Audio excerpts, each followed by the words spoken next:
গল্পটির নাম শেষ বৃষ্টি। বর্ষার শেষের দিকের এক সন্ধ্যা। বগুড়ার রাস্তায় হালকা বৃষ্টি পড়ছে। আকাশে ধূসর মেঘের আস্তরণ। রাস্তার ল্যাম্পপোস্টগুলো ভেজা কুয়াশায় অদৃশ্য হয়ে যাচ্ছে মাঝে মধ্যে। সাকিব মেডিকেল কলেজের সামনে দাঁড়িয়ে আছে, হাতে ছাতা নিয়ে। তার চোখে এক ধরনের উৎকণ্ঠা। আজ প্রিয়ার শেষ কেমোথেরাপি শেষ হবে। 2 বছর আগে প্রথম দেখা হয়েছিল তাদের বইমেলায়। প্রিয়া বন্ধুদের সাথে কবিতার বই দেখতে গিয়েছিল, আর সাকিব এক পুরনো বইয়ের দোকানের সামনে দাঁড়িয়েছিল। হঠাৎ প্রিয়া মিষ্টি হাসিতে বলেছিল, আপনি কি বই কিনতে এসেছেন নাকি কারো হাসি কিনতে এসেছেন?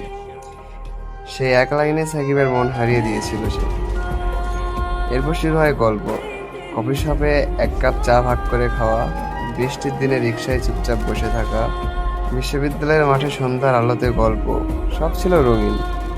কিন্তু রঙিন গল্পে হঠাৎ কালো দাগ পড়ল যখন ডাক্তার বলল প্রিয়ার শরীরে বাসা বেঁধেছে একটা ক্যান্সার। প্রথমে সাকিব ভেবেছিল এটা হয়তো সামান্য অসুখ, কিন্তু রিপোর্ট হাতে পেয়ে আসলেই বুঝলো এটা মৃত্যুর দিকে টেনে নিয়ে যাওয়া এক পথ। ডাক্তাররা বলেছিল হয়তো 1 বছরের বেশি বাঁচবে না। প্রিয়া হেসে বলেছিল, শোনো, আমি সময়ের হিসাব চাই না, আমি শুধু চাই যতদিন আছি ততদিন তোমার সাথে থাকি। সাকিব প্রতিদিন হাসপাতালে আসতো। প্রিয়ার চুল ধীরে ধীরে পড়ে যাচ্ছিল, গাল শুকিয়ে যাচ্ছিল, কিন্তু তার চোখের হাসি ঠিক একই ছিল, যেটা সাকিব প্রথমে দেখেছিল বইমেলায়। আজ কেমোথেরাপি শেষ দিন।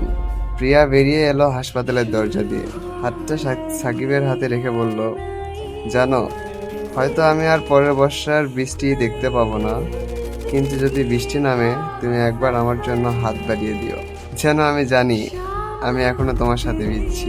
সাকিবের গলা শুকিয়ে এলো, কিছু বললো না, শুধু ছাতা বন্ধ করে প্রিয়ার সাথে বৃষ্টিতে দাঁড়িয়ে রইল।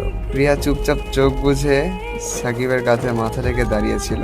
10 দিন পর হাসপাতালের এক ঠান্ডা সকালে প্রিয়া চিরতরে চোখ বন্ধ করলো। সেই দিনের আকাশেও মেঘ জমেছিল, কিন্তু বৃষ্টি নামেনি।